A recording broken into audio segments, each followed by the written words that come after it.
How did that happen? And in that moment that it happened, how did you feel? Navelle, I'm gonna go with you first.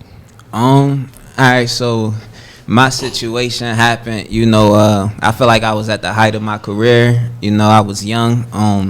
I was doing a lot. I was fresh off of 106 in Park twice. I had just came from 100.3 in Philly. Do they still got 100.3 now? I think it's R&B now. Right? Okay, so I had just came from there. I had did a freestyle up there, and they turned that into a commercial for that whole month. So I had a lot of motion that was going on, and I had a show out of town, and it was a great show. I shut it down.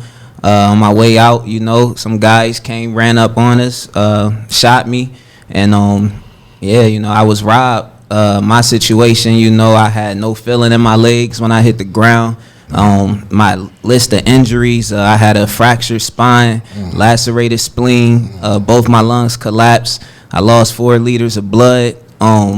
They took half my pancreas, removed my kidney, and reconstructed my stomach. And my whole month in the hospital, I had no feeling in my legs. So doctors told me that I possibly may be paralyzed the rest of my life.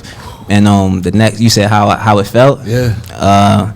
I was really in good spirits throughout the whole experience in the hospital. It wasn't until like even my family, like everybody would come around me and they were holding their tears just because I wasn't in a sad place. But it didn't hit me until probably my 3rd week there. I started physical therapy, and I'm in a room. It's like all elderly people. I'm the youngest one in there, and that was the first moment I had, like looking around.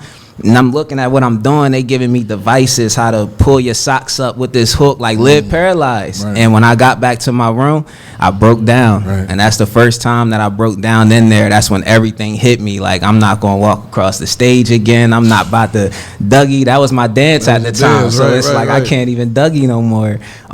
But after that, I think probably a week later, I started getting pain in my feet. And, I felt like it was freezing cold. But everybody would say, like, they sweating. It's hot, but the doctors would think it was a good sign, like I'm feeling something. And fast forward years down the line, started from a walker to what, crutches, then to the cane, and I say probably 6 months later was back walking on my own. I remember going to the Philadelphia Eagles Stadium. Shout out to my Birds, you feel me, for winning that Super Bowl. Let's go, Die hard fan over here, holding it down. You know how it is. And yeah, man, I remember being at the stadium, and I had performed outside of the stadium for an event, and I was still on my cane. And I think that was the first moment that hit me, where it's like, you got to keep going. If this is my life for the rest of my life, on this cane, on a walker, whatever it is, I'm going to still do what I love. And that's pretty much my story.